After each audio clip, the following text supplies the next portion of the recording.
በመጀመሪያ ደረጃ ክቡር ጠቅላይ ሚኒስትር ይሄን እድል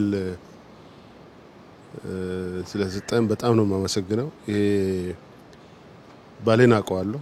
ባሌን ግን የማውቀው ላዩን ነው። ብዙ ጊዜ ተመላልሼበታለሁ። ላለፉት 30 ዓመታት አውቀዋለሁ። ግን የማውቀው ላዩን ነው። አሁን ያለውን ሀብት በዚህ ደረጃ የመረዳት እድል አልነበረኝም።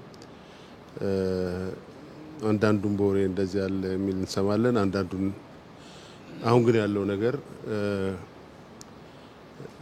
ለባሌ ብቻ ሳይሆን ለኢትዮጵያም ለአፍሪካም የሚበቃ ሁሉም ነገር ያለበት ትልቅ ሀገር ነው ብዬ ወስዳለሁ። እንደተባለው ይህን አይነት ሀብት ይዘን ሶስት ነገሮች አሉ እኔ በጣም የሚቆጨኝ። አንደኛ የድህነት ጫፍ ያለበት ነው። መሰረተ ልማት የለም።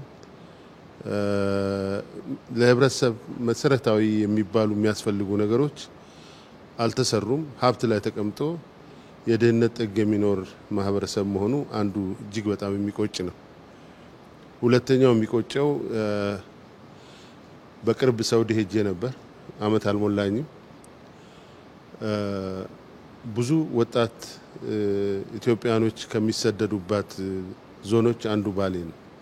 ተሰደው ሄደው ገሚሱ ባህር ላይ ይቀራል። ህገወጥ በሆነ መንገድ ነው የሚሄደው። ገሚሱ ደግሞ እዛ የሰው ቤት ያጥባል እና ግመል ይጠብቃል። ይህን የመሰለ ሀብት ትቶ በባህር እየሰጠመ ሰው ቤት እያገለገለ አስቸጋሪ በሆነ መንገድ ህይወቱን ያሳልፋል።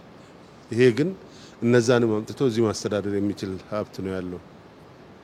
ሶስተኛው ይሄን እያለን ይሄን ወደ ጎን ትተን እኛ በመጨቃጨቅና በመዋጋት ነው ጊዜያችንን የምናሳልፈው።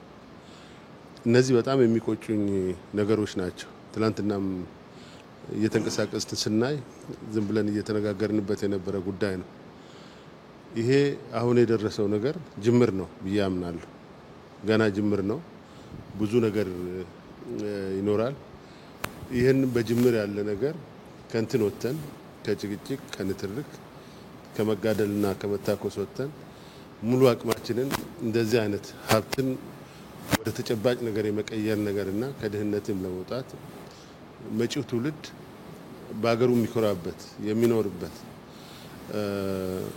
እኛ ተሰደን የምንሄድበት ሳይሆን ሌሎች መጥተው እዚህ የሚኖሩበት ሁኔታ ለመፍጠር በሰፊው መስራት አለበት ብዬ አምናለሁ። ከዚህ ውጭ ያለው ነገር በሙሉ ጥፋት ነው። አቅም አለ፣ ጭንቅላት አለ፣ ጉልበት አለ። የወጣት ሀገር ነው።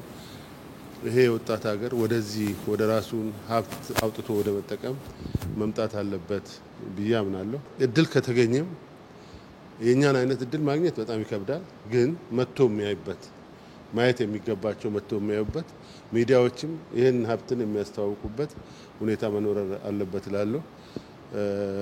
አሁንም መልሼ ማመስገን እፈልጋለሁ። ይሄ ትልቅ ሀብት ነው። ይሄ ትልቅ እድል ነው። ይሄን ትልቅ እድል በማግኘቴ እውነት ለመናገር በህይወት ኖሬ ይሄን በማየቴ በጣም እድለኛ ነኝ ብዬ ነው የማስበው። በጣም ደስ ብሎኛል። ትውልድም ይሄን ይዞ መሄድ አለበት ብዬ አምናለሁ።